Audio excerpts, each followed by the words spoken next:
Okay, welcome back to another SDR Confessions. And as you all know, we get right into this. We tell you who the guest is, then we figure out the confessions, then we unpack it. So, Arran, tell us a little bit more about yourself. Well, nice to meet you firstly. My name's Arran. I work at Selligence. Been working for the company for 10 months as an SDR. What we do, Selligence, we're a business development platform. We utilize sales triggers to understand when companies are in periods of growth and anticipate where their function spend and hiring needs to be. Typically we actually provide anywhere between 3,000 to 5,000 leads a day by any filter, industry, function, or geography. But yeah, no, we're loving it. SDI has a lot of challenges, I have to say. Every day is different. That's the name of the game, and we're going to talk about what's been happening in the game for the SDR for you. So tell us, Arran, what is your confession? Okay, there's so many I could have chosen, but I think this is probably the best one I can remember since I've been here. It was in the summer last year. I booked a demo, as I normally do, for a cold call with someone in management team. Shout out to Cognism, by the way, providing us the contact mobile number, by the way. I talked, through the prospects, how I managed to hook them in through the demo. I sent all the invites out like normal, Teams invite, all good so far. He accepts it. This is booked in for Monday, the last week of the month, end of my quarter. And I called him in the morning, checked the meeting was still going to go ahead. He answers and he confirms, he's going to make the meeting. I do a handover as normal to my AE, making sure she's all set and has a full background. For context, I actually needed 32 meetings to be held per month. That's my target. And it was the last week of the month. I was on 30 meetings, and I had 3 left in the diary for the last week. We had a couple of days left of the month, this being one of them. So I really needed this demo to go ahead. So 9:30 in the morning, Monday, I joined the call with my AE to do an introduction. 9:31, he's not here. I'm panicking. I'm like, where is he? Is he joining up? Literally a minute later, he joins. I'm like, great, fantastic. Do a nice handover to I jump off the call. She starts demoing this prospect. 9:36 comes along, and guess what happens now? The fire alarm goes off. What? Fire alarm goes off. Everyone has to evacuate the building. Ree was trying to stay on the demo. We were like, no, we got to get out of here. This is not planned. He was quite understanding, to be fair. I think it was one of the companies on the other floor. I think they must have been smoking in the toilet or something. Or they knocked the fire alarm, something like that. Some reckless behavior. Yeah. I needed this demo to go ahead. But anyway, I called him back up when we came back in, to book him for the Thursday. So this is 2 days before closing week. And he said he can make it. He accepted it, accepted the invite. So I can still hit my quota, my quarterly quota. Thursday comes around, he joins again. I do a nice intro to him. We open up the platform, and guess what happens again? The fire alarm goes off again. And this time, fire service and everything, everyone's here. We're outside McDonald's, all police are here as well. We are like, what is going on this time? We go back in, once again, we explain the fire alarms, gone off when I called him back. We said, we're really, really sorry. The killer is, I was just thinking, is someone in this building got a vendetta against me, for me to not hit my target? I just, I really needed to go ahead and close. But yeah, story, there's a happy ending anyway. Recounts the demo twice. So I've got 2 demos, and I hit my quota for the month and quarterly. And he does eventually go on to buy it, not for this month, but literally the week after. He buys the product. And to this day, during our QBRs, we still even joke now that he's waiting for the fire alarm to go off. So yeah, that's probably the most crazy story I've got. This is absolutely wild. I almost want to just stop here and that's it. Like the episode's over. It's just too crazy of a story to unpack. Like fire alarms, like you're outside of McDonald's. Like this is absolutely absurd. So, all right, Fire let's service first, turning up like, yeah, like everyone had what? no And idea what was going on. deal still move through though. Like what? That's Yeah, crazy. yeah. I think honestly, we're all human. These things happen. I think it's a bit of a cliche. People buy from people. I was lucky; he was really understanding, and I could think of a few prospects who I'd struggle to get back in the diary. Yeah. But it always helps. I think my initial outreach. I think it was really relevant to what he did. The leads within his ICP market, relevant user cases. So this meant he wasn't on the fence about joining. He appreciated it, and he was happy to meet us again, and that's why we managed to close him out. thank goodness. Yeah. Well, I mean, I love it. Well, the story is hilarious. Love that it had a good conclusion. So let's go into like unpacking all of this. So the first thing is fire alarm, lot of pressure. How did you handle that pressure with Oh my external god. experiences and just give some advice for the people here? Um, stay calm. That's the main thing. Things out of your control. You're not going to be able to control everything. This is something that we could never plan for. Mm, You just, if this does happen to you as an AE or as an SDR, this as a demo, I think stay calm, explain the situation. I'd say 9 times out of 10, most people will understand. But yeah, it's one of these things you can't plan for. It was a bit crazy moment. We were panicking like, oh my god, we're going to lose this deal.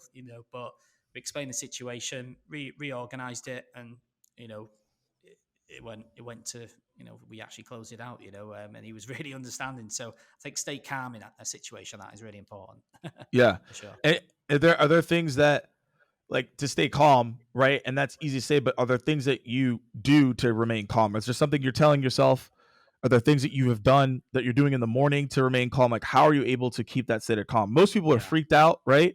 Like, lost their yeah, mind, like, would have said some crazy stuff. Like, so how did you do that? yeah. Like, what's the process there? I think in general, if something like this happens, it always being about organized and structured. Hmm. Every day I've got my structured hours when I'm calling people, when I'm reaching out to people on LinkedIn. It can be so easy to get lost with it. Um, I think I have folders for everything. Every part of the day is planned out. I also I'm willing to be flexible and open to change. Something that works for me in January doesn't Mm. work in June. If something like this happens, then you've just got to go with the flow, go with the punches. I think, and just and not every day is not the same. So I just No, think being organized, structured will help you be prepared for a situation like this, which is not normal. And no. I think that's my best advice: structure and organization. So you said structure and organization, and you were able to continuously moving forward. So how did you acknowledge what happened, like the fire alarm and everything, without derailing everything? And then how did you essentially just like act as if that was just like something that happened and it didn't become the topic of conversation that could have potentially lost that deal for you? Um, I'm, I'm not sure to. I'd say sorry. And What's this and it bit could of? be and it could be as well if we take a step back on it. When you're thinking Yeah, of like how you're being organized, it was like typically people in that situation might be frazzled, right? So they don't yeah. remember the details, they don't remember how the deal was working, etc. So what were things that you were doing to be like, okay, like we quickly acknowledged it, but then we like moved on. And then how did you continuously that follow up process so that you end up closing the deal? So straight away, as soon as I came back in, I called him instead of just emailing him.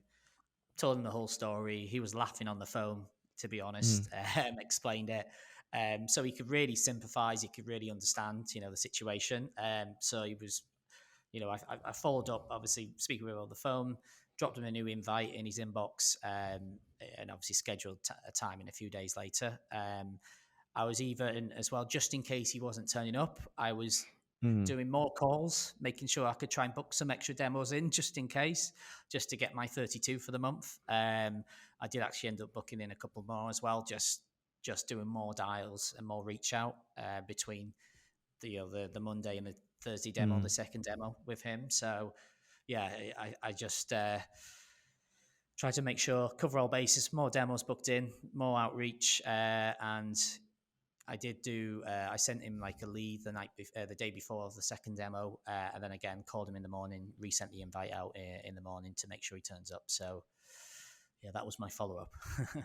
No, and that's a really good follow up as well. It kind of goes into like how you recovered, how you're able to be in that situation, and I guess one of the things that you have also mentioned is like how you remain calm in the scenario. A lot of people who are SDRs, like you're going to get a lot of things. I've had people who you call you, they immediately hang up. People say, "Hey, I'm not interested," or something happened, and like these are situations you can't prepare for, but you have to adjust and be calm throughout the scenario. The question I'm really going into here is you had the fire alarm scenario, you really couldn't prepare for that. But how has it helped you prepare moving forward in the future for maybe external factors? What are things that maybe you learned as a team that you're like, okay, when this happens, we're going to do this now? Yeah, no. That's the main thing. What have we learned from a situation like this? I think obviously being adaptable. I think if that happens straight away, call the prospect after. If a fire alarm goes off again, luckily it Yep. hasn't since. But just be prepared for for this to happen. So give them a call afterwards, explain the situation going forwards. We've mentioned, in training now. So any new people we get in, we explain, part of our training. This is a funny story that's Yeah. happened. You've Things, made the some training. things are going to be out of your control. Yep. So to new SDRs. So I'm helping like train new SDRs as well that come into the business. So, I mentioned this as a story, and you've got to prepare for, the unexpected. And yeah, that is you can't always have a straightforward day. You always got to think outside the box, and be Mm. prepared to try and sort a situation like this that is out of your control. Yeah. And to your point, like it may not be the same scenario, but it could be something identical, could be something similar, right? It's not exact same, but it could be always similar. So that's why I always tell people, and you also have said the same thing. And when you're thinking about the fire alarm, the chaos, everything that was going on across the board, what is something that during that time, right? We talked about like how you remain calm, things, etc., whatever that may be. During that time that chaos is happening, is there like other ways that people can navigate throughout that chaos, right? Maybe there's a quote you have or things of that nature. Is there other things that you also take in consideration during that time? Because I think a lot of people might be naturally calm, but some people may panic. Is there a quote they could say to themselves, or it's like, hey, remind yourself like this isn't that big of a deal. It's okay. Maybe some other piece of advice for people since you've been in this fire alarm situation moment. Yeah. I think just take a breath. It's a Mm. situation out of control. We tell all our staff now, but obviously any SDRs that are coming in that, you know, things happen that are just out of your control, and you just got to go with the flow, and literally, you just apologize to him, explain the situation. Worst case scenario, you're going to rebook the meeting. So Mm. that is, it's not the end of the day. You just have to try and book more meetings in if you're in my Yeah. situation. But yeah, you just got to go with the flow. And I think don't panic. With the first time round, we absolutely panicked. Ree was going to stay in, stay in with the fire alarm on. We're like, no, you got to come out. We're in It's someone's like, business. We're like, this is, no, yep. no, you got to go. But yeah, we're like, come on, we're trying to pull her off the demo. Like, no, Right. but So I think this actually leads to something interesting as well. Like PTSD. Like, do you have PTSD of fire alarms now? Like you see a fire alarm and you like freak out, or and oh, that's a jest. But the real question I actually have here is, are you finding now that because you had that situation with the fire alarm and it was craziness, havoc, etc., that you're more calm now when handling objections. Like you're able to really feel an objection, pause, handle it, versus maybe before you might have panicked and been a little frazzled by it. Yeah, absolutely. I don't think.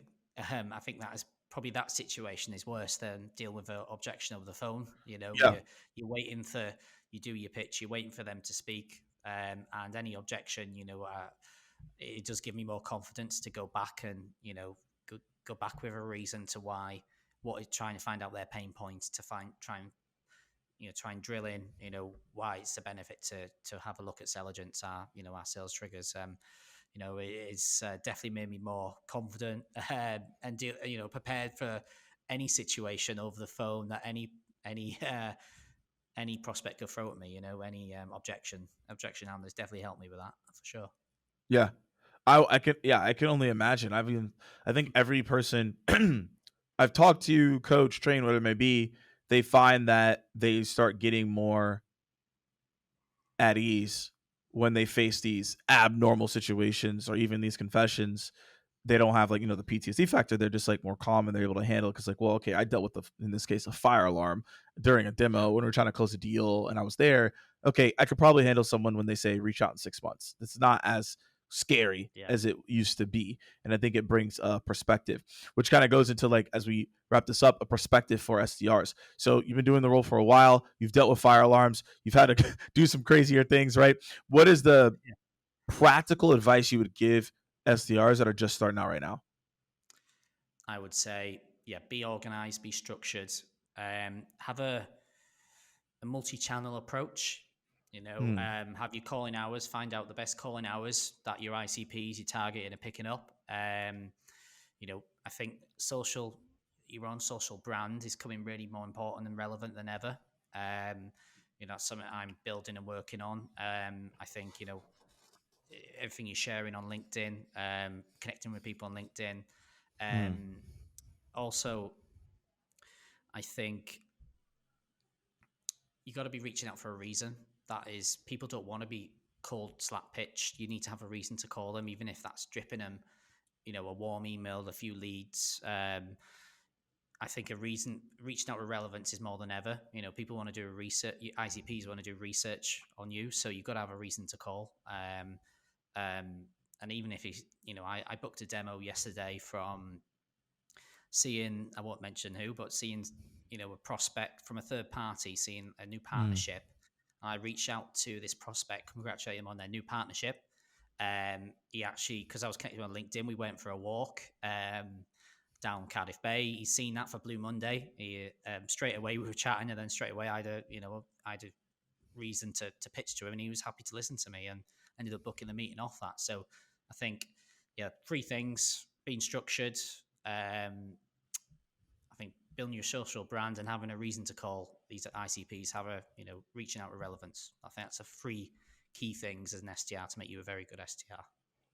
love it. And those are an amazing assortment of three things that anyone can do. I always tell people time management is the most important thing you can learn and execute on. It may sound like elementary, but it will make you stand Yeah. out. It will have you to get more success. Now, last thing that we always ask people is shout outs that you want to give before we get out of here. Oh, shout outs. Can be what, personal or work colleagues? It Or could be literally shout out to anyone. Could be personal, professional, whoever you want to shout out. Could you be your dog? It doesn't matter. shout out to my wife, Danielle Nicholson, for supporting me, helping me become really good in my role in the background. Mm. To me, CEO, Nick Vaughan, for giving me the opportunity at Selligence, and Nick Biffin, my head of sales, training me up and pushing me more than ever. And Rhiannon Francis as well, supported me, training me. She's now a sales manager, and she was obviously part of this story that made it absolutely golden. So Yeah. thank you very much, guys. Handled the chaos and closes. Just shout out to her. Well, Yeah. thanks, Aaron, so much for hopping on. And we'll see you all next time for the next SDR Confessions.